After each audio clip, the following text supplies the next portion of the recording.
New TV news కి స్వాగతం. ముందుగా హెడ్లైన్స్. చిరంజీవి జోలికొస్తే సహించేది లేదు, సజ్జలకి పవన్ కళ్యాణ్ వార్నింగ్. పవన్ కళ్యాణ్ సినిమాలకు తప్ప రాజకీయాలకు పనికిరారు అంబటి వ్యాఖ్యలు. కూటమి అధికారంలోకి వచ్చిన వెంటనే ప్రభుత్వ ఉద్యోగులకు 1వ తేదీనే వేతనాలు. ఇక డీటెయిల్స్ చూస్తే, చిరంజీవి జోలికొస్తే సహించేది లేదని వైసీపీ నేత సజ్జల రామకృష్ణారెడ్డికి పవన్ కళ్యాణ్ వార్నింగ్ ఇచ్చారు. చిరంజీవి జోలికి రావద్దు, ఆయన అజాత శత్రువు. చిరంజీవి కాంగ్రెస్ లో ఉంటారో వేరే పార్టీలో ఉంటారో ఆయన ఇష్టం. వైసీపీకి మద్దతు ఇచ్చినప్పుడు సొంత తమ్ముడైన నేను ఒక్క మాట మాట్లాడలేదు. సజ్జల గారు, మీరు చిరంజీవి రాష్ట్ర ప్రజల జోలికి రావద్దు, ఒళ్ళు దగ్గర పెట్టుకొని మాట్లాడాలి అని పవన్ హెచ్చరించారు. అలాగే సజ్జల రామకృష్ణారెడ్డి గారు ఈరోజు మాట్లాడుతా, వైఎన్ కాలేజీలో చదువుకొని చిన్న స్థాయి నుంచి వచ్చి ఎదిగిన వ్యక్తి ఈరోజున్న పవన్ కళ్యాణ్ అనే వ్యక్తిని మీ ముందు నిలబెట్టి ఎన్డీఏ కూటమికి బలంగా వెన్నెముకలా తయారయ్యాడంటే అది చిరంజీవి గారి పుణ్యం, మెగాస్టార్ చిరంజీవి గారి పుణ్యం. నర్సాపురం వాస్తవ్యులు, కాలేజీలో చదువుకున్నవాడు. ఆయన కూర్చొని ఎంతమంది వచ్చినా ఏం చేయరు అని మాట్లాడుతూ ఉన్నారు సజ్జల రామకృష్ణారెడ్డి గారు. సజ్జల రామకృష్ణారెడ్డి గారు ఒకటే చెప్తున్నా, మీరందరికీ డబ్బులు ఎక్కువైపోయినాయి, మీ అందరికీ అధికారం ఎక్కువైపోయింది, నోటికి ఏది వస్తే అది మాట్లాడటం అలవాటైపోయింది మీకు. రజనీకాంత్ వచ్చి, సూపర్ స్టార్ రజనీకాంత్ గారు వచ్చి చంద్రబాబు గారి కోసం పాప ఆయన ఏదో ఆయన బాగుండాలని బర్త్డే విషెస్ చెప్పి ఆయన చెప్తే ఆయన్ని కూడా తిట్టేస్తారు వీళ్ళు. మొన్నదాకా మెగాస్టార్ చిరంజీవి గారు పాపం ఆయనకి ఆయన ఏదైనా పాలసీలు చెప్తే బాగున్నాయని ఎంకరేజ్ చేసినప్పటి వరకు చిరంజీవి గారు మంచివాళ్ళే. కానీ ఈ రోజున చిరంజీవి గారు జనసేనకి 5 కోట్ల రూపాయలు ఇచ్చి వారి అబ్బాయి రామ్ చరణ్ నువ్వు కూడా డబ్బులు ఇవ్వాలని చెప్పి జనసేనకి నిలబడాలని చెప్తే వెంటనే ఈ రోజున సీఎం రమేష్ గారు పెందుర్తి మన రమేష్ గారికి ఇద్దరికి మద్దతుగా నేను ఎన్డీఏ కూటమికి మద్దతు తెలుపుతున్నాను, లేదంటే వాళ్ళిద్దరికి మద్దతు తెలుపుతున్నాను అన్న ఒక మాట అనగానే చిరంజీవి వచ్చినా ఎవరు వచ్చినా ఏమవ్వదు, మాకు సింహం సింగిల్గా వస్తే వాళ్ళు సింహాలు అంటాయి. ఒక్కసారి మీ ముఖాలు చూసుకున్నారా? అర్థంలో మీరు సింహాల్లా ఉన్నారా? మీరు గుంట నక్కల సమూహంలా ఉన్నారు తప్ప మీరు సింహాలా? మీరు సింహం ఎలా ఉంటుందో చెప్తాను మీకు, అది గడ్డం చూసుకోదండి.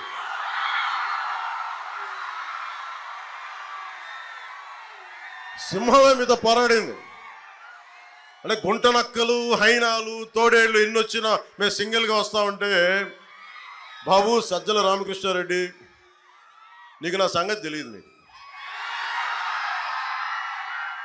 నేను ప్రతిరోజు జగన్ కూడా చెప్తున్నా, నువ్వు కులాలని విడగొట్టి ఆంధ్రప్రదేశ్ని పాడు చేయలేవు. నువ్వు కులాలు విడగొట్టే కొద్దీ నేను కులాలని ఏకం చేస్తాను. నువ్వు శెట్టి బలిజల్ని వదలట్లా, కాపుల్ని వదలవు, మత్స్యకారుల్ని వదలవు, ఎస్సీ సామాజిక వర్గాన్ని వదలవు, ఎస్సీల్ని కూర్చోబెట్టి ఇంకా దారుణం చంపేసి మీ ఎమ్మెల్సీ చేత చంపేస్తే ఎంత ధైర్యం కాకపోతే మీరు డోర్ డెలివరీ చేసి నేనే హత్య చేశానని చెప్పి అతన్ని జక్కంపూడి రాజా గారు భుజాల మీద పెట్టుకొని ఊరేగిస్తుంటే వాట్ అన్ అడాసిటీ అనిపిస్తుంది. ఎంత దురహంకారం లేకపోతే మీరు ఆ పనులు చేస్తారు. మీరు అంటే ఆంధ్రప్రదేశ్లో ఎవరికి ఆలోచించడం మీకు భయపడతారని మీరు అనుకుంటున్నారా? బ్లేడు బ్యాచ్లను పెట్టుకొని మీరు రాజ్యాలని, మీరు ప్రజల్ని నియంత్రణ చేద్దాం అనుకుంటున్నారా? సజ్జల రామకృష్ణారెడ్డి గారు మీకు ఒకటే చెప్తున్నా, మీరు పులివెందల నుంచి వచ్చారో, లోపల ఈ అరాచకాలు చేసే మీరు ఆ ఫ్యాక్షన్ మైండ్ సెట్ నుంచి వచ్చారో నాకు తెలీదు. ఒక విప్లవకారుడు పాలిటిక్స్ చేస్తే మీకు ఎలా ఉంటుందో తెలియజేస్తాను, గుర్తుపెట్టుకోండి. మీకు నా సంగతి తెలియదు. ప్రతిరోజు పొద్దున్న లేస్తే సాయంత్రం ఇంటికి వెళ్తే ఇంటికి వెళ్ళినట్టు అంతే. టీడీపీ జాతీయ ప్రధాన కార్యదర్శి నారా లోకేష్ అర్ధాంగి నారా బ్రాహ్మణి గత 2 రోజులుగా మంగళగిరి నియోజకవర్గంలో పర్యటిస్తున్నారు. నిన్న వివిధ వర్గాల వారిని కలిసి వారి సమస్యలు తెలుసుకున్న నారా బ్రాహ్మణి నేడు కూడా మంగళగిరి నియోజకవర్గంలో పర్యటించారు. ఈ సందర్భంగా స్త్రీ శక్తి పేరిట మహిళలతో నిర్వహించిన ముఖాముఖి సమావేశంలో పాల్గొన్నారు. స్త్రీ శక్తి అనేది అంత ముఖ్యం, అదొక మహాశక్తి. మహిళలను ఎప్పుడు గౌరవించేది, వాళ్ళ మీద ఎక్కువ ఫోకస్ పెట్టే కుటుంబం మా కుటుంబం. మీ అందరికీ తెలిసిందే, మీ అందరి అన్నగారు ఎన్టీ రామారావు గారు, మా తాతగారు స్త్రీల కోసం ఎంతో చేయటం జరిగింది. మన భారతదేశంలోనే మొట్టమొదటిసారి మహిళలకు ఆస్తిలో సమాన హక్కు ఇచ్చింది ఎవరు? ఎన్టీ రామారావు గారు. అదే కాకుండా మన భారతదేశంలో మొట్టమొదట మహిళా యూనివర్సిటీ పద్మావతి విశ్వవిద్యాలయ స్థాపించింది ఎవరు? ఎన్టీ రామారావు గారు. అదే కాకుండా మహిళలు కూడా పాలిటిక్స్లో అంటే రాజకీయాల్లో భాగం తీసుకోవాలని, వాళ్ళు కూడా డెసిషన్స్ తీసుకోవాలని మహిళలకి 33% రిజర్వేషన్ ఇచ్చింది ఎన్టీ రామారావు గారే. మహిళల సాధికారత సంక్షేమం మీద అంత ఫోకస్ పెట్టిన ఎన్టీ రామారావు గారి మార్గంలోనే మన చంద్రబాబు నాయుడు గారు కూడా ఎన్నో ప్రోగ్రామ్స్ చేయటం జరిగింది. దానికి ఒక ఎగ్జాంపుల్ మన డ్వాక్రా సంఘాలు. అంత పెద్ద స్థాయిలో డ్వాక్రా సంఘాలు స్థాపించింది మొట్టమొదట నారా చంద్రబాబు నాయుడు గారే. అదే కాకుండా యువతులకు మంచి ఆపర్చునిటీస్ దొరకాలని, వాళ్ళు వాళ్ళ కాళ్ళ మీద నిలబడాలని ప్రొఫెషనల్ కాలేజెస్ అంటే ఇంజనీరింగ్ మరియు మెడికల్ కాలేజెస్లో కూడా మహిళలకు రిజర్వేషన్ కల్పించింది నారా చంద్రబాబు నాయుడు గారే. ఇప్పుడు మనం చూస్తున్నాము, ఎంతో మంది మహిళలు ఇంజనీరింగ్ చేసి మెడికల్ డిగ్రీ చేసి వాళ్ళు వాళ్ళ కాళ్ళ మీద నిలబడగలుగుతున్నారు, వాళ్ళు ఇండిపెండెంట్గా ముందుకు వెళ్తున్నారు, వాళ్ళు చాలా గర్వంగా చాలా గౌరవపూర్వకంగా ఉండగలుగుతున్నారు. దానికి కారణం నారా చంద్రబాబు నాయుడు గారు. అదే కాకుండా దీపం పథకం ద్వారా నారా చంద్రబాబు నాయుడు గారు ఎన్నో లక్షలాది మహిళలకు ఫ్రీ గ్యాస్ కనెక్షన్ కూడా ఇవ్వటం జరిగింది. ఇప్పుడు మన మంగళగిరిలో చూసుకుంటే నారా లోకేష్ గారు శ్రీ శక్తి ప్రోగ్రాం ద్వారా మహిళలకి ఎంతో చేయటం జరిగింది. మహిళా సాధికారత గురించి మాట్లాడటం ఒకటంది, ఏదో ఒకటి చేయటం ఇంకొకటి. నారా లోకేష్ గారు మాటలు మంచి కాదు, చేతల మంచి మీరందరూ చూశారు. దానికి ఇంకొక ఉదాహరణ నేనే. నాకు చాలా చిన్న వయసులోనే పెళ్లి జరిగింది. అయినా కూడా నేను నా కలలను నిజం చేసుకోవాలని, విజయించాలని నారా లోకేష్ గారు ఎంతో సపోర్ట్ ఇవ్వటం జరిగింది. నేను పై చదువులకి విదేశాలకు వెళ్ళాను, జాబ్స్ చేయడానికి వేరే కంట్రీస్ కూడా వెళ్ళాను, అమెరికాకి వెళ్ళాను, సింగపూర్కి వెళ్ళాను. పెళ్ళి అయిన తర్వాత ఆయన ఎప్పుడు నన్ను సపోర్ట్ చేస్తూ ఉండేవారు. అదే కాకుండా ఈరోజు నేను అంత చదివి నేను హెరిటేజ్ ఫుడ్స్ అనే సంస్థని మేనేజ్ చేయగలుగుతున్నానంటే, అదే కాకుండా NTR trust, Basavatarakam Indo American cancer hospital board మీద చాలా సేవ చేయగలుగుతున్నానంటే అది కేవలం నారా లోకేష్ గారి సపోర్ట్ వల్లనే. చాలా మంది చెప్తూ ఉంటారండి, పురుషుల సక్సెస్ వెనకాల మహిళలు ఉంటారని. నాకు ఆపోజిట్, నా సక్సెస్ వెనకాల ఎప్పుడు నారా లోకేష్ గారు ఉంటారు. నారా లోకేష్ గారి విజన్ ఏంటంటే, కేవలం నేను మా ఫ్యామిలీ మెంబర్సే కాకుండా ఆంధ్ర రాష్ట్రంలో ఉన్న మహిళలందరూ సక్సెస్ఫుల్గా ఉండాలని, వాళ్ళు సంతోషంగా ఉండాలని, వాళ్ళు వాళ్ళ కాళ్ళ మీద నిలబడి ఇండిపెండెంట్గా ఉండాలనేది.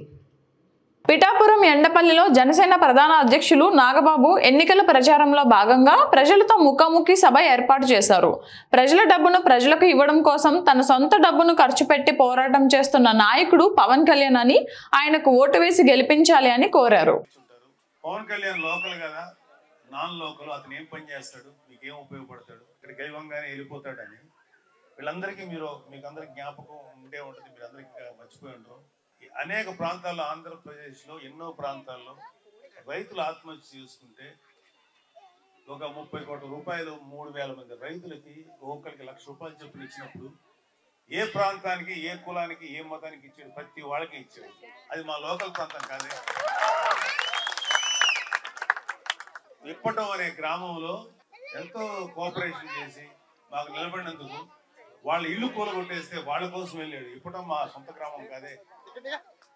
వైజాగ్ లో స్టీమర్లన్నీ కాలిపోతే పరిగెట్టుకొని వెళ్ళి వాళ్ళకి డబ్బులు ఇచ్చాడు, ఊరికి 1,00,000 2 లక్షల రూపాయలు. అది మా సొంత గ్రామం కాదు, మా సొంత పట్టణం కాదు, విశాఖపట్నం.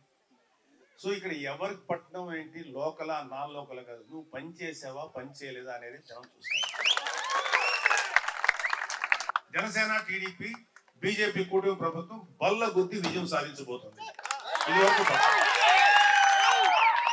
సో ఈ కూటమి ప్రభుత్వం తరఫున నిలబడ్డటువంటి ఉదయ్ శ్రీనివాస్ ఎంపీగా నిలబడతారు. అతను కూడా గెలిపించుకోవాల్సిన అవసరం అనుకుంది. బీజేపీ ప్రభుత్వం రాబోతుంది సెంట్రల్ గవర్నమెంట్ లో. మన మాట జనసేన ఎంపీ మాట చెల్లినంతగా ఇంకెవరి మాట చెల్లదు. ఎందుకంటే పవన్ కళ్యాణ్ గారికి ఉన్నటువంటి అనుబంధం అలాంటిది.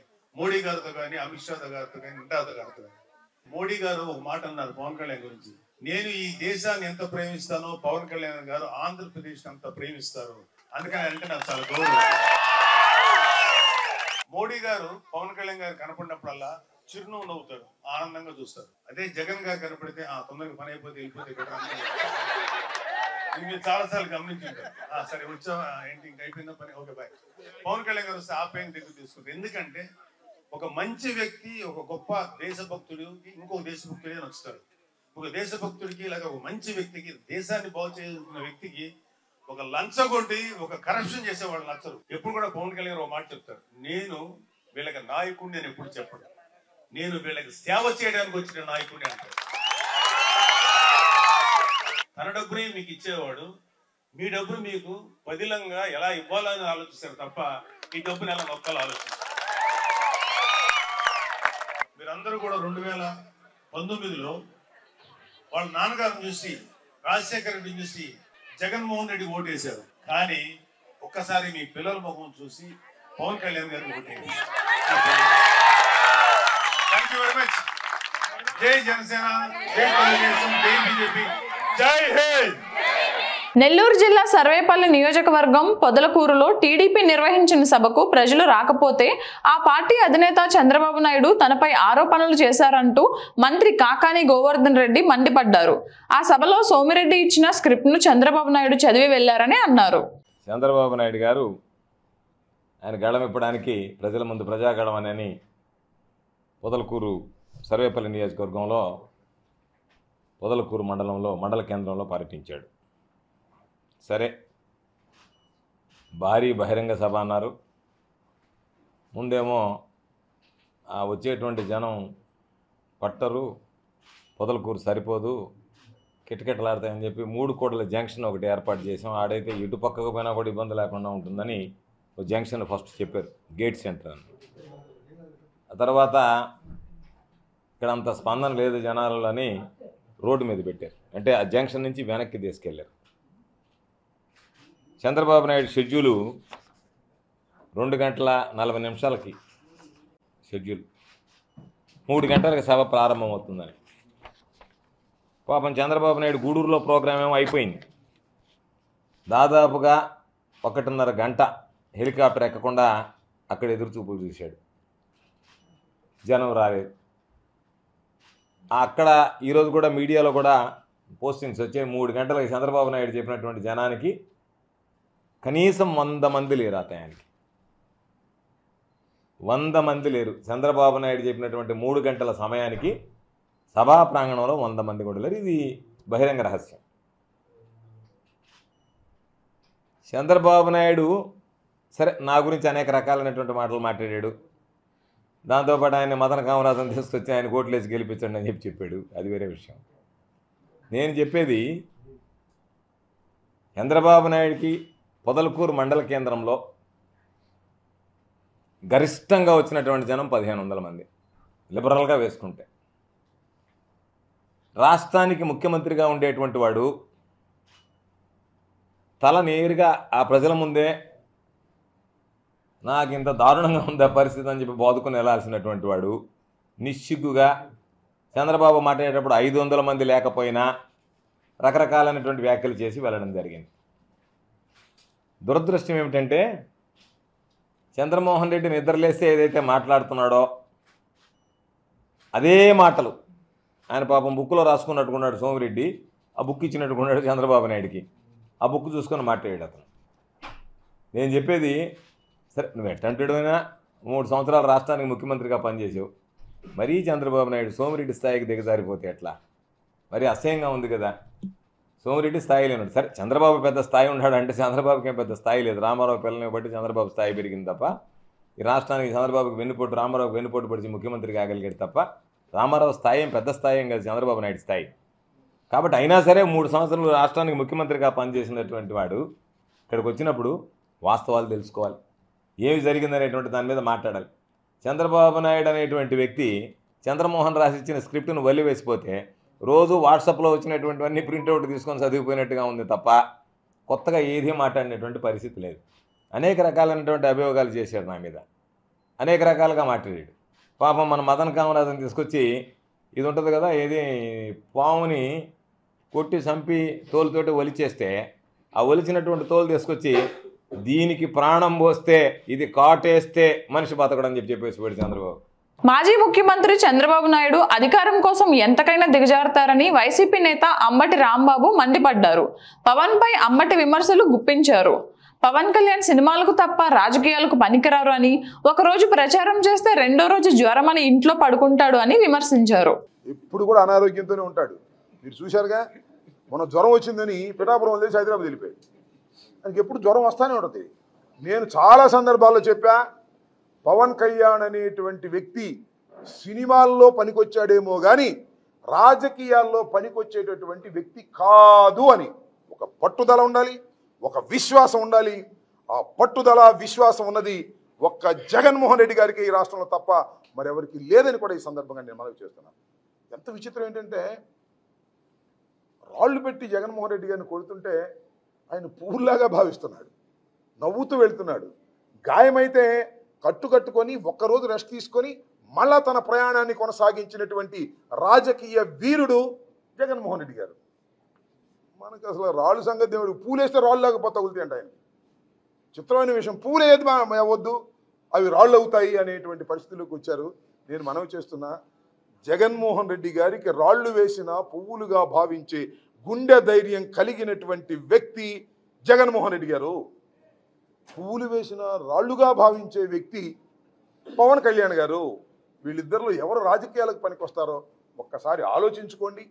రాజకీయాలకు పనికిరాని వ్యక్తులు ఇవాళ చంద్రబాబు నాయుడిని ముఖ్యమంత్రి చేయాలనేటువంటి దుర్బుద్ధితో మరి రాజకీయాల్లోకి వచ్చి పార్టీని తాకట్టు పెట్టి, కులాన్ని తాకట్టు పెట్టి మోసం చేస్తున్నటువంటి పవన్ కళ్యాణ్ గారి మాటలు నమ్మవద్దని మాత్రం ఈ సందర్భంగా నేను చెప్పదలుచుకున్నాను.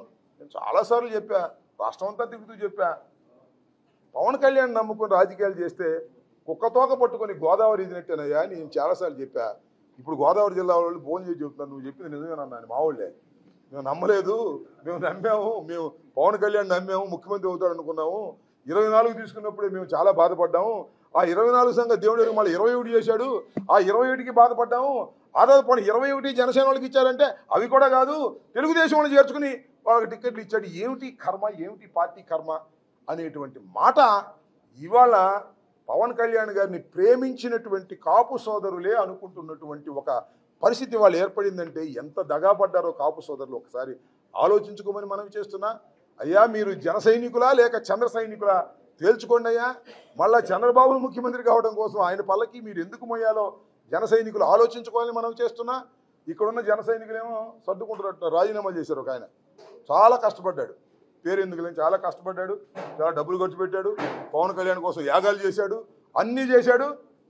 చివరికి రాజీనామా చేసి మీకు నమస్కారం బాబు అని చెప్పి బయటికి వెళ్ళిపో. ఒక్కడే కాదు, ఈ నియోజకవర్గంలోనే కాదు, రాష్ట్రంలో పలు నియోజకవర్గాల్లో పవన్ కళ్యాణ్ గారిని నమ్ముకొని డబ్బులు ఖర్చు పెట్టిన వాళ్ళు, శ్రమ చేసిన వాళ్ళు పార్టీకి రాజీనామా చేసి వెళ్ళిపోయేటటువంటి దుస్థితి ఇవాళ పవన్ కళ్యాణ్ గారు కల్పించారు.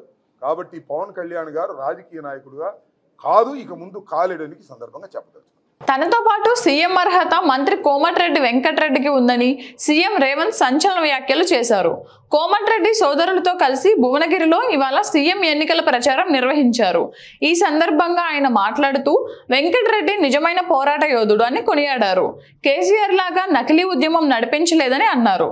మంత్రి పదవిని తృణప్రాయంగా వదులుకున్నారని, స్వరాష్ట్రం కావాలని కోమటిరెడ్డి సోదరులు ఇద్దరూ హైకమాండ్ను ఒప్పించారని అన్నారు. ఇవాళ పోటీ బీజేపీ వాడు బీఆర్ఎస్ వాడు కాదయా.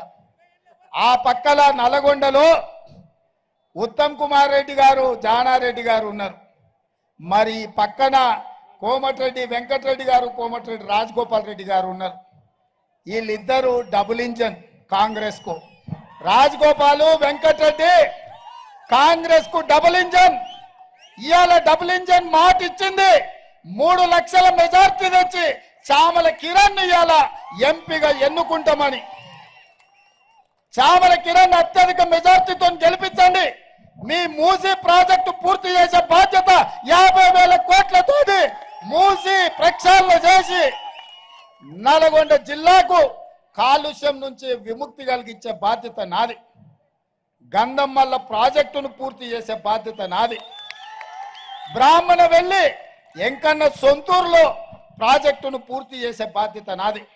ఎస్ఎల్బిసి 2005లో ఎంకన్న రాజశేఖర రెడ్డి గారితో కొట్లాడి తీసుకొచ్చిండు.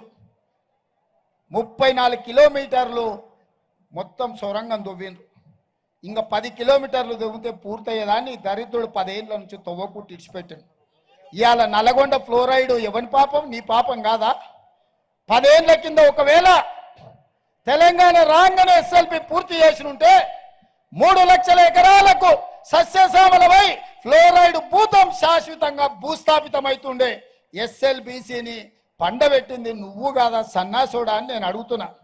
పిలాయి కాలువ గురించి మా అనిల్ అంటుండు, బునియాది కాలువ గురించి మా అనిల్ చెప్తుండు, ధర్మారెడ్డి కాలువ గురించి మా అనిల్ చెప్తుండు, పిలాయిపల్లి చెప్పిన దిండి.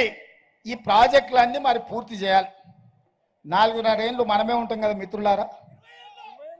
ఇప్పుడు ఎన్నికైంది అయితే 4.5 ఏళ్ళు కదా. మరి 4.5 ఏళ్ళలో ఇవన్నీ పూర్తి చేయాలంటే మీ తరఫున కొట్లాడే సిపాయి ఒకటి ఉండాలనా? అనుమతులు తేవాలంటే పార్లమెంట్లో మాట్లాడేటోడు ఉండాలనా? ఇప్పుడు గోపాలని ఇక్కడనే ఉండే, ఇంకన్నా ఇక్కడనే ఉండి నాతోని కుడి భుజం ఎడం భుజంగా. మరి ఢిల్లీకి మీ తరఫున సిపాయిని పంపించాలనా లేదా? మరి పంపించాలంటే శ్యామల కిరణ్ 3 లక్షలతో గెలిపించాలనా లేదా? అప్పుడు ఏమైతుంది? డబుల్ ఇంజన్ కాదు, ట్రిపుల్ ఇంజన్ సర్కార్ అవుతుంది భువనగిరికి. ఈ ట్రిపుల్ ఇంజన్ మీ భువనగిరి సమస్యలు తీరుస్తుంది. ఈ ట్రిపుల్ ఇంజన్ భువనగిరికి ఐటీ పరిశ్రమలను తీసుకొస్తుంది. యాదాద్రి పేరు మళ్ళీ యాదగిరి గుట్టగా మార్చే బాధ్యత మనది. జనసేన చీఫ్ పవన్ కళ్యాణ్ పై ఏపీ ప్రభుత్వ సలహాదారు సజ్జల రామకృష్ణారెడ్డి కీలక వ్యాఖ్యలు చేశారు. తాడేపల్లిలో సోమవారం ఆయన మీడియాతో మాట్లాడుతూ చంద్రబాబు 100 కొద్ది హామీలు ఇస్తున్నారని, తన వాళ్ళనే బీజేపీలోకి పంపించి పోటీ చేస్తున్నారని మండిపడ్డారు. ఇప్పటికే భీమవరం అవనిగడ్డలో ఆ పని చేశారని, తాజాగా అనపర్తిలో చేశారన్నారు. భవిష్యత్తులో పిఠాపురంలో పవన్ ను తప్పించి వర్మను బరిలో దింపినా ఆశ్చర్యపోవాల్సిన పని లేదని ఎద్దేవా చేశారు. అంటే ఎఫెక్టివ్గా జనసేనకు చంద్రబాబు నాయుడు ఇచ్చింది 10 సీట్లు. అంటే పవన్ కళ్యాణ్ గారు ఆయన ఇష్టపూర్వకంగా ఆయన అనుకొని పెట్టుకున్నవి అనుకుంటే 10 ఇచ్చింటారేమో అని అనిపిస్తుంది ఫైనల్ చూస్తుంటే.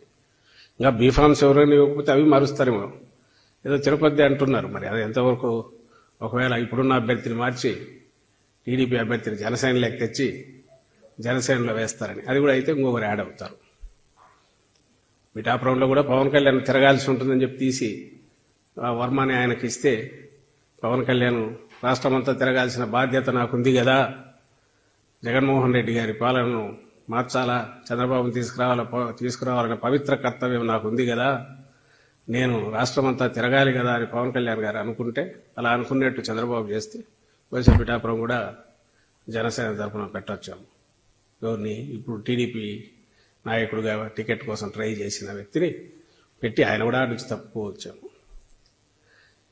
అది ఇప్పుడు బీజేపీ కనిపిస్తుంది.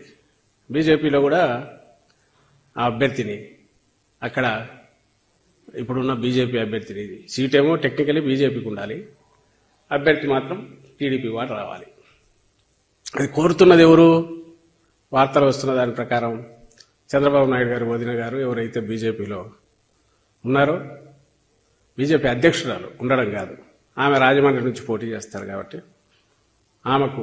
ఆమె పార్టీ అభ్యర్థి అయితే, బీజేపీ నాయకుడు అయితే ఆ నాయకుడి మీద నమ్మకం లేదు కాబట్టి తెలుగుదేశం పార్టీ నుంచి తన మరిది గారికి చెప్పి ఒకరిని తెచ్చేట పెట్టుకొని పైన ఒప్పించుకునే ప్రయత్నం చేస్తారని అంటున్నారు. ఇది ఈ వీళ్ళ తాలూకు ఇప్పుడు ఇక్కడ రాష్ట్రంలో ఎన్డీఏ కూటమి బండారం ఎట్లుందంటే ఇది ఎప్పుడు వింటుంటాం పంచపాండవులు మంచం కోళ్ళని. పంచపాండవులు ఎంతమంది అంటే పంచపాండవులు అనేది 5 అనేది ఉంది. తెలియనివాడు ఇప్పుడు పంచపాండవులు అంటే ఎంతమంది అంటే ఇంకొకడు 3 అంటూ 2 వేలు చూపించినాడు. అట్లా ఆఖరికి వచ్చేసరికి అది ఏంటంటే ఈ కూటమి పొత్తు అనేది ఎక్కడో మొదలు పెడితే ఇది ఏంటి ఆఖరకు దాని స్వరూపం ఏదంటే చంద్రబాబు నాయుడు గారు ఆయన కోసం ఆయన ఏర్పాటు చేసుకున్న ఒక ఎఫెక్టివ్ సిస్టమ్. ఎందుకు అంటే ఒక పక్క తన పేరు చెప్తే కాపులు ఓట్లేరు కాబట్టి ఆ కాపులకు సంబంధించినంత వరకు ఈయన పవన్ కళ్యాణ్ గారు ఒక ఏమంటాం గట్టి నాయకుడనే నమ్మకం ఆయనకుంది కాబట్టి, పవన్ కళ్యాణ్ గారికి ఉంది కాబట్టి ఆ సెక్షన్ ఏదన్నా ఓట్లు ఇటు వస్తే చంద్రబాబు నాయుడు నమ్మరు, అమ్మహాన్ని చూసి ఎవరు ఓట్లేరు కాబట్టి ఆయన ద్వారా అవి మొత్తంగా తెచ్చుకోవాలి. ఇంకో పక్క బీజేపీతో కేసులు ఏమి లేకుండా తన మీద సీరియస్ స్పీకర్ మీద ఉన్న కేసులు పోవాలి. అట్ ది సేమ్ టైం సెంటర్తో తన పనులన్నీ చేయించుకోగలగాలి. వాళ్ళది కాస్త మోడీ గారిది ఏమైనా ఉంటే అది కూడా తనకు రావాలి. కానీ మొత్తం సీట్లన్నీ తన పట్టులో ఉండాలి. ఇది కాక ఇంకోటి రిటైనర్షిప్ మీదనో అవుట్ సోర్సింగ్ దీనికోసము కాంగ్రెస్ పార్టీతో కూడా చంద్రబాబు నాయుడు గారు ఇది అక్కడ ఒకరే నాయకురాలు ఆమె దాన్ని మాట్లాడుతుంటారు, తిరుగుతుంటారు. అది పచ్చ మీడియా అదేనా వేస్తుంటుంది.